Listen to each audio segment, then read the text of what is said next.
John, I'll text you in a little bit. Where are you staying? All right, I'll text you. All right, live from Anaheim. Let's kick this off. Episode brought to you by Empower EMR. If your clinic is stuck in an EMR that slows you down, look, their logo is on the screen. That is a choice. Empower gives you speed, clean workflows, and features PTs actually asked for. Better notes, faster documentation, and smooth operations. All wrapped up in customer support that doesn't ghost you. Upgrade your clinic's brain with Empower EMR. Find them online at empoweremr.com.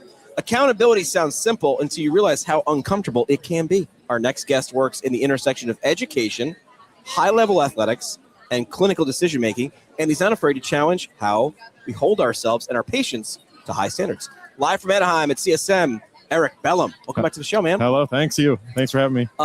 So you're from St. Louis, the Billikens. Correct. What league is the Billikens in now? What conference are you? They are in the Atlantic 10. Right. And that was new-ish. I mean, it's been a while, but I went to St. Bonaventure. So I'm a Bonnie. You're a Bonnie. I apologize for that. I remember when St. Louis joined. Of course, I mean, I felt like I knew all the Atlantic 10 teams because of going to school there for 4 years. You know who your rivals are. You know who their mascots are. I remember just being like, a Billiken, what? Yeah, and they're not in the Atlantic either. They're in the Midwest. Right. Yeah. Correct. It's the Atlantic 10. And I'm like, I'm checking where the Atlantic is. So how do you always get this? I get asked, what the hell's a Bonnie? Yeah. Not a thing. Yeah. What's a Billiken? I think it's cool. It's also a dope logo. Yeah, it is. Now it used to be a very like cartoonish looking logo. So right. It has changed since I graduated and then rejoined. So the Billiken, ironically, is a Buddhist good luck symbol at a Catholic Jesuit university. Of course. And it stands for the way things ought to be. So it's kind of this guiding principle for us at SLU, that we work towards the way things ought to be with our patients, with our classes, with our students, with our community. So we're always working towards that kind of ideal. I like that. Once I did the research, I was like, all right, I'll allow it. But it's a cool looking gargoyle. Yeah. But they named it after, we used to have a football team apparently. Oh. And our coach looked like a Billiken. So a short, stumpy guy with pointy ears. And that's how, back in the 1910s, don't quote me on that, that's how we became the Billikens. St. Bonaventure is so small. We haven't had a football team since the 1910s. Yeah. And I sort of got in trouble at school because I was an entrepreneur. We figured out there was a shop in town that would make T-shirts for us, and I made unofficial, official merch that said like St. Bonaventure football undefeated since 1912. Yeah, we have the same thing. And, from people. But like I did not have I did not have permission to use the logo, so I got brought into an office and just told like just stop doing that. Yeah, just don't use the logo. Just don't use the logo. I'm like, oh, okay, cool. Yeah, we just say St. Louis undefeated in football. So like it's not a university. You can't stop us from doing that. St. Louis doesn't have a pro football team now either. So oh yeah, you guys got rubbed into that too. Yeah, we're not going to talk about that sore subject. All right, so where do PTs confuse being supportive with avoiding accountability? Yeah, so that I think is one of the challenging things that we talk about within our classroom is how do we get you to like be a supportive physical therapist, but yet hold your patients accountable? Like when you go to a physician's office, if you don't take your medicine, they're like, what are you doing here? Right. As a PT, we should ask, hey, you're not doing your home exercises. What's going on? Yeah. And I think we've been too much of the nice guy for both of our patients and the healthcare system. Like, in this world of evolution where we have to think about our reimbursement rates, we got to start thinking about how do we create accountability for ourselves, for our patients, so that we can make the best out of the time we have with them. So what are steps to do that? Because the opposite of being the nice guy is being like the jerk. I'm sure we don't want to do that. Correct. So how do you do it well? Yeah, so I call it a coming to Jesus moment. Okay. Where it's like we have a sit down and I'm just like, okay, so help me understand here. Your time's worth something. My time's worth something. If we're not going to put the effort in, do you think this is worth it? Right. And you might not like that answer. And that's the part that I had to like stomach. But it kind of brings that like, okay, where are we going with this? And you have to be willing to answer that question to yourself. Correct. Because, while there's not a ton of like literature behind this, but it makes us have to know the literature, because if you're just going through step-by-step cookbooking everybody, like, what are you doing there? Why are you creating a positive experience for this patient? So I like to just start it off with even like first day eval. I'm like, hey, I'm going to be honest with you. You be honest with me. And we're going to get through this together. Like this is a team effort. I'm not telling you what to do. You're going to help me figure out this as well. and we're going to just push forward. I like the first 3 words you said, which is help me understand. Yeah. Which is just a life hack. Like, it's not accusatory. It's like, hey, I'm here to, like, think about what it actually says. I'm here to understand. Like, what am I missing? Hey, man, do you, lost my job. Like, oh, got it. Hey, Correct. now we have a different thing in the equation. Now that I understand that, how can I be helpful? Correct. But just assuming, and what's the label? Patient is non-compliant. That's lazy on our part, right? Yeah, exactly. Did you do any due diligence or research to figure out why? No, just didn't do it. Yeah, we're all humans, right? Like, we have to understand where they're coming from as well, because, like, I think it's part of a problem when we say, hey, you got to come 3 times a week.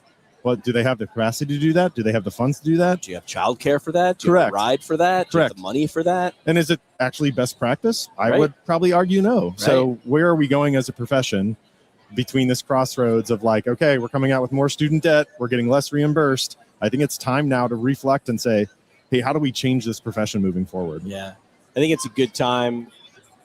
We love milestones, right? The profession turned 100 just a few years ago. It's like, well, if we're doing the same thing or something similar to we did 100 years ago, some things are good to stick around. Not all things. Mm-hmm. So what do we do to evolve and do those things? Those are good reflection moments. Yeah, and it's, I mean, hopefully we're not being the same we were 5 years ago, right? So that's a big component of figuring out where we want to be as a profession. So going internal, what do you think is one standard physical therapist should raise for themselves first? Like, where do we start? If you're like, okay, how do I do this?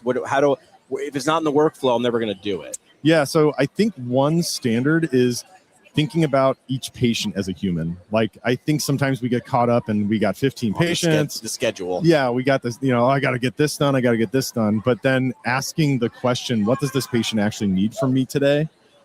Because there are times we've had those patients that walk in and they just look drowned. Like, you're like, man, what's going on? And they're like, hey, I got broken up with. And you're like, whew.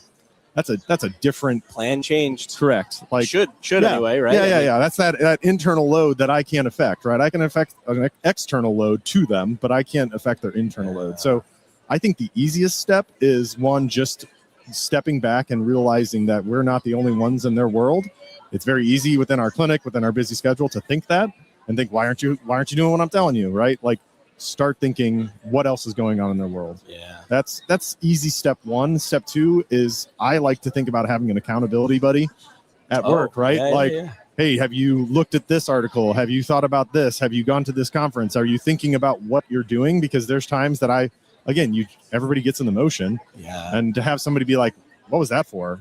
And if you don't have an answer, like, as a clinician, having students is great because keeps you in check. Yeah. It makes you know your shit, right? Like, what are you doing that for? And you're like, because it looks cool. Like, that, you got to have those answers. Because I couldn't think of anything better, and I did that. Let me pause and think of something better to do. Yeah, so I think those are like the 2 easiest things like you can do tomorrow, right? Like, look at your patients, be like, okay, what am I missing with this human? Because the missing thing might be they're just not bought in. Yeah. Like, so is it worth it to them? Yeah. And then having an accountability buddy that you can check yourself and be like, what's really going on here? Correct.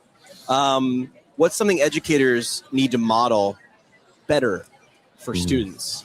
Educated. I think it's the humility in itself. Like, not being the sage on stage all the time and right all the time. Oh, yeah. I laugh because I walked into class this past week and I was like, guys, what day is today?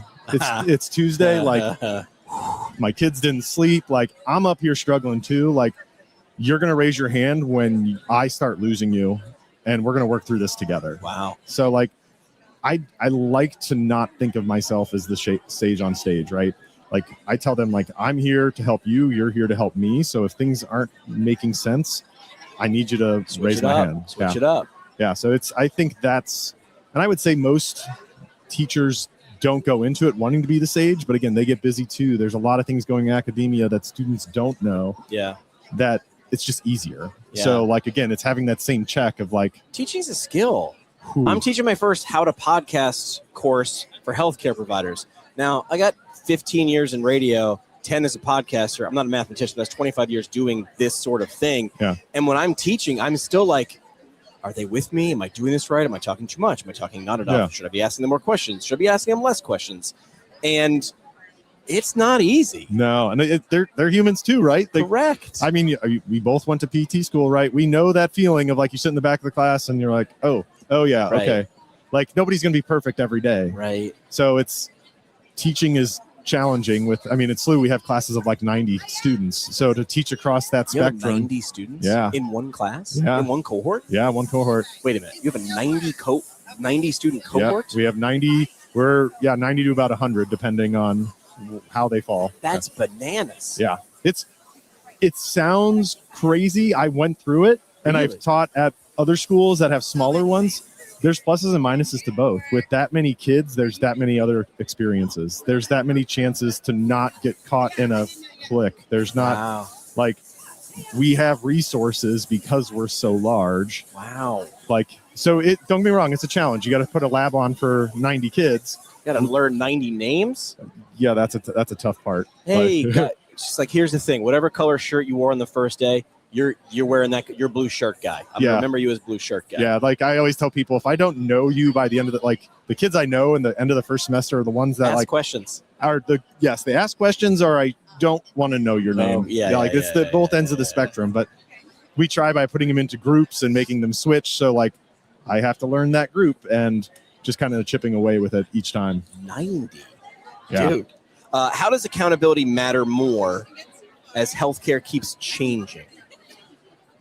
I think that's a great question. I think the fact that we have to know we're changing and that we have to keep evolving.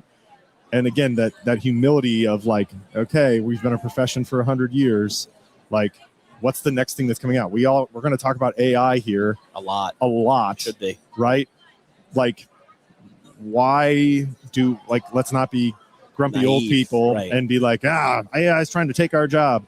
Maybe AI is trying to help us, right? Maybe this is how we work on productivity.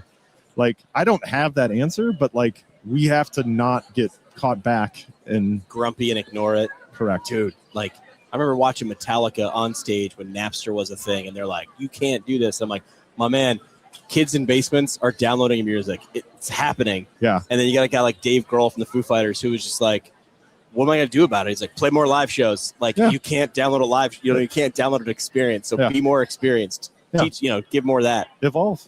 Yeah. I think we have to be accountable to our ability to evolve to the patient that's in front of us, because we all can appreciate the next generation that's coming up has different things that we have to deal with. I was saying this earlier today. It's a Rubik's Cube and a Rubik's Cube. Yeah. Students are in a different part of life, but they're also from a different generation. They're raised on different things. They're experiencing different parts of this life. I grew up and didn't know what a cell phone was, and then one day I did. There are kids who just never knew not. Well, and it's interesting because we're getting a lot more of our first generation students. Yeah. So it's great to see all the different like components. Again, so back to 90 kids, when I have kids from all walks of life and I ask a question, you see some of that like, oh, I never thought of it that way, because now they have a student that grew up in Mexico, grew up in Africa, grew up in Japan or South Korea. Like that to me, when I learn that about my students and I encourage them to like explain that experience, only makes us richer as healthcare clinicians and people. That's cool. All right, we have a tradition on the show. It's called the Parting Shot. This is the Parting Shot. One last mic drop moment. No pressure, just your legacy on the line.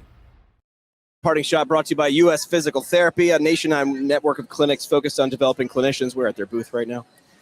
Leadership tracks, mentorship, career growth, and long-term stability. U.S. Physical Therapy supports PTs who want to build real futures in this profession of physical therapy. USPH.com, that is USPH.com. Eric, parting shot. What do you want to leave with the audience as we wrap up? An idea, concept, quote, whatever you want to do. Yeah, I think at this point, it's just continue to grow, right? Like continue to help yourself grow, continue to help people that are coming up behind you grow. Like we're not meant to be this one island human that pulls everybody along, right? I think as healthcare providers, we're there to push, right? I want to push my students. I want to push my colleagues. I want to push the patients that walk through the door. Sometimes I want to push my kids.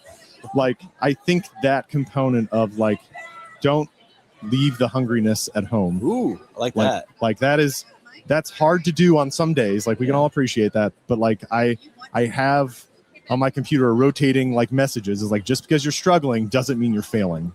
So like, just keep pushing as much as you can. Eric, appreciate you coming on the show. Yes. Go Billikens. Thank you. I will talk to you again soon, man.